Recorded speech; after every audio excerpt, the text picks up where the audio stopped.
Imaginez la scène.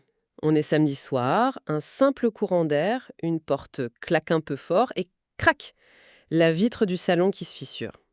Un accident tout bête, mais en Suisse, la facture qui suit, elle, peut vite devenir un vrai casse-tête.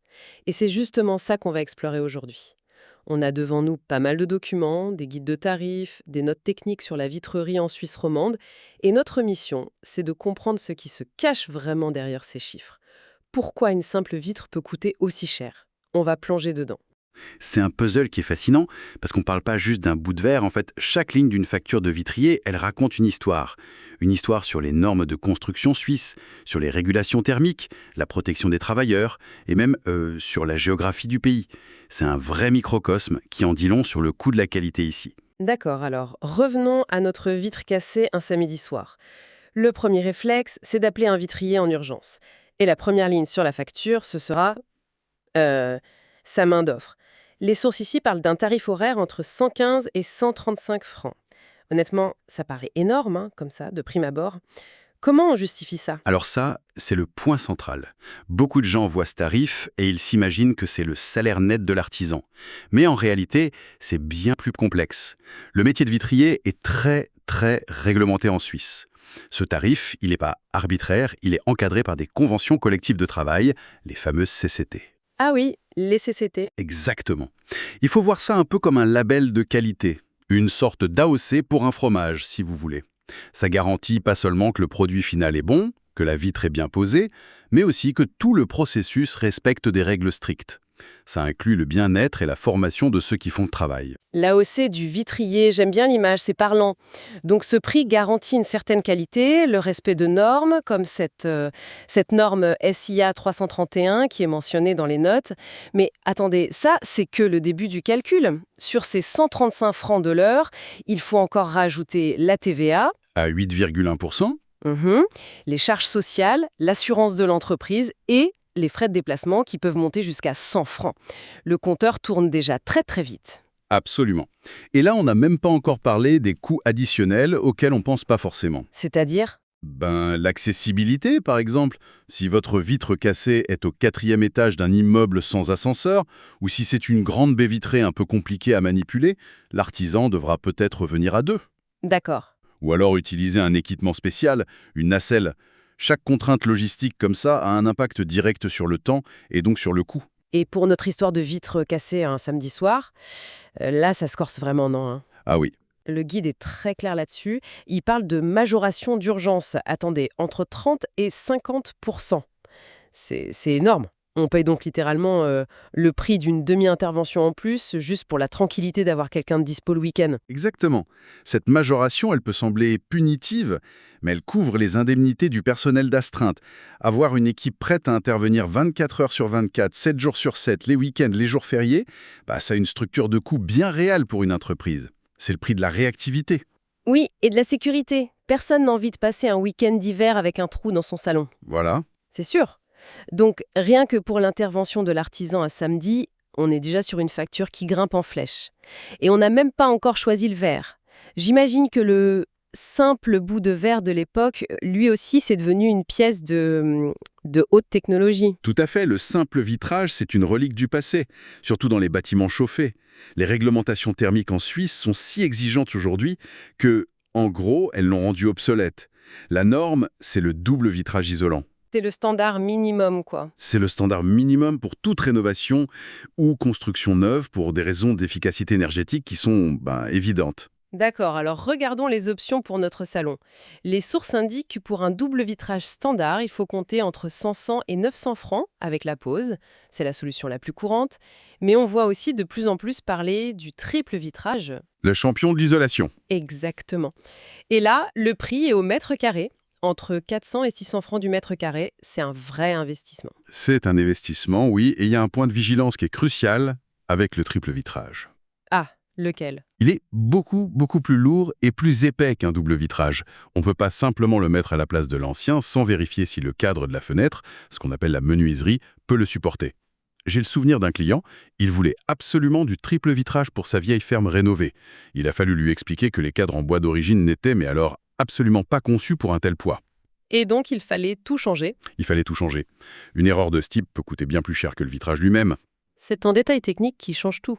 Et si on a des besoins encore plus spécifiques, imaginons que notre appartement donne sur un boulevard très bruyant, on pourrait vouloir un verre acoustique ou une porte-fenêtre au rez-de-chaussée, un verre feuilleté entier-fraction. Oui.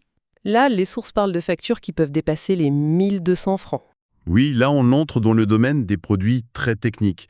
Un verre acoustique, par exemple, il est composé de plusieurs feuilles de verre d'épaisseur différentes qui sont assemblées par des films plastiques spéciaux qui amortissent les vibrations sonores. C'est de la technologie. C'est de la pure technologie.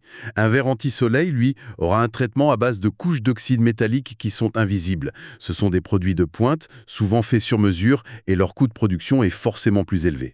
D'accord. Tout ça se tient pour une vitre en ville. Mais les sources abordent un point que je n'aurais jamais, mais alors jamais imaginé. Changeons de décor. Notre porte n'a pas claqué dans un appart à Lausanne, mais dans un chalet à 1500 mètres d'altitude en Valais. Apparemment, ça change tout. La question de l'altitude. Ça, c'est un classique et c'est une spécificité technique qui est typiquement suisse. C'est un détail qui peut paraître contre-intuitif, mais qui est absolument fondamental. Attendez, vous êtes en train de me dire que le simple fait de vivre en montagne, ce qui est un peu l'essence de la Suisse pour beaucoup de monde, ça change la technologie d'une fenêtre. Je suis perplexe. Comment c'est possible? Le verre est le même, non? Le verre, oui, mais pas ce qu'il y a entre les feuilles de verre. D'accord. Un double-triple vitrage, c'est une unité qui est scellée, fabriquée en usine. Et l'usine, elle est généralement en plaine. Entre les vitres, il y a un gaz isolant, de l'argon par exemple, qui est emprisonné à la pression atmosphérique de l'usine.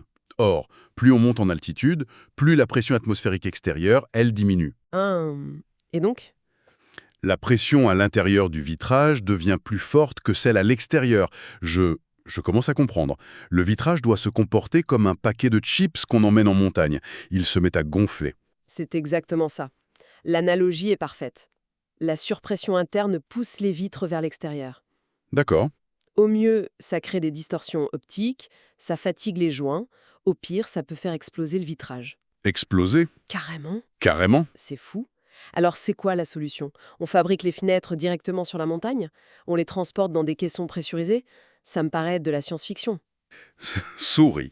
La solution est un peu plus simple, heureusement. Les fabricants utilisent des vitrages qui sont équipés de petites valves d'équilibrage de pression. Des valves? Oui, on appelle ça parfois des altimètres. C'est une valve qui est intégrée au vitrage et qui, une fois qu'on est sur le chantier en altitude, permet d'égaliser la pression entre l'intérieur et l'extérieur avant d'être fermée hermétiquement. C'est une étape de fabrication en plus, et ça a un coût. Et ce coût, les sources l'estiment entre 10 et 20% de plus sur la facture du verre. Exactement, C'est donc un coût caché de la vie en altitude, en quelque sorte. c'est ça. Un professionnel posera toujours la question de l'altitude de pose avant de commander.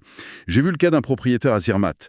Il avait commandé ses fenêtres sur un site internet allemand pour économiser. Ah, l'erreur classique. L'erreur de débutant. 6 mois après la pose, les joints avaient lâché sur la moitié des vitrages à cause de la pression. L'économie de départ s'est transformée en un cauchemar financier pour tout remplacer. Ça ne pardonne pas. L'histoire est édifiante. C'est incroyable de voir comment un facteur géographique a un impact direct sur un produit aussi commun. Bon, la facture pour notre chalet de montagne est en train d'exploser. Est-ce qu'il y a une lueur d'espoir? Une aide peut-être du côté des assurances? Oui, ça, c'est la potentielle bonne nouvelle. Le bris de glace est souvent couvert, soit par l'assurance ménage, soit par l'assurance du bâtiment. Le premier réflexe à avoir, c'est donc toujours de consulter son contrat. Voir l'étendue de la couverture, la franchise éventuelle. C'est une étape cruciale avant de joncer les réparations. D'accord, donc on appelle son assurance. Mais les sources insistent sur un dernier point, une sorte d'avertissement. Faire très attention à ce qui n'est pas inclus dans le devis du vitrier. C'est le piège classique. Un devis peut paraître compétitif, mais il faut lire les petites lignes. Les prix qu'on a évoqués, pour la main-d'œuvre et le verre, en général, ils n'incluent pas ce qu'on appelle les travaux annexes. Qu'est-ce qu'on entend par travaux annexes? Laisser le chantier propre? J'espère que c'est inclus. Oui, ça, normalement, ça l'est. Non, je parle de travaux qui touchent à d'autres corps de métier. Par exemple, si en se brisant, la vitre a endommagé le cadre en bois de la fenêtre. Sa réparation, ça relève de la menuiserie, pas de la vitrerie. Ah oui, logique. Pareil pour les retouches de peinture après la pose. Et l'exemple le plus coûteux, c'est si la fenêtre est inaccessible et qu'il faut monter un échafaudage. Ah. La location et le montage de l'échafaudage, ça représente une facture séparée, et souvent une facture très conséquente. Donc, le devis du vitrier peut n'être qu'une partie de la dépense totale. Il faut vraiment avoir une vision d'ensemble et demander explicitement ce qui est compris ou non. Précisément, la clarté et le détail d'un devis, c'est souvent la marque d'un bon professionnel. Alors, si on prend un peu de recul sur tout ça, qu'est-ce que ça nous dit? La facture pour notre simple vitre cassée, finalement, c'est pas juste un chiffre. C'est un document qui raconte une histoire complexe. Une histoire sur le coût d'une main-d'œuvre qui est qualifiée, qui est protégée par des conventions, sur des matériaux qui doivent répondre à des normes énergétiques drastiques, Et même, et même sur les contraintes d'un pays montagneux. exactement, en reliant tous ces points, on comprend que les standards suisses, qui sont très élevés, que ce soit en qualité de construction, en performance énergétique ou en protection sociale des travailleurs, eh ben tout ça a une traduction très concrète et chiffrée. Chaque ligne de la facture, du tarif horaire CCT à la valve d'équilibrage pour l'altitude, c'est une facette de ce niveau d'exigence. Ce n'est pas juste cher, c'est le prix d'un écosystème. C'est une perspective vraiment éclairante. La facture devient presque une carte d'identité du secteur de la construction en Suisse. Tout à fait. Et cette analyse, je trouve, elle soulève une question qui va bien au-delà de la vitrine. Laquelle? Si un simple changement de vitre révèle une telle complexité, qu'est-ce que ça nous apprend sur les défis techniques cachés des autres métiers du bâtiment?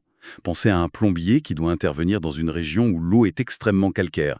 Ça l'oblige à utiliser des matériaux spécifiques, des techniques de maintenance particulières. Ou un électricien? Ou un électricien qui travaille dans un bâtiment historique classé où chaque câble doit être invisible, chaque interrupteur validé par les monuments historiques. En fait, chaque spécialité a probablement ses propres valves d'altitude, ses complexités invisibles qui façonnent le coût et qui justifient une expertise qu'on ne soupçonne pas au premier abord.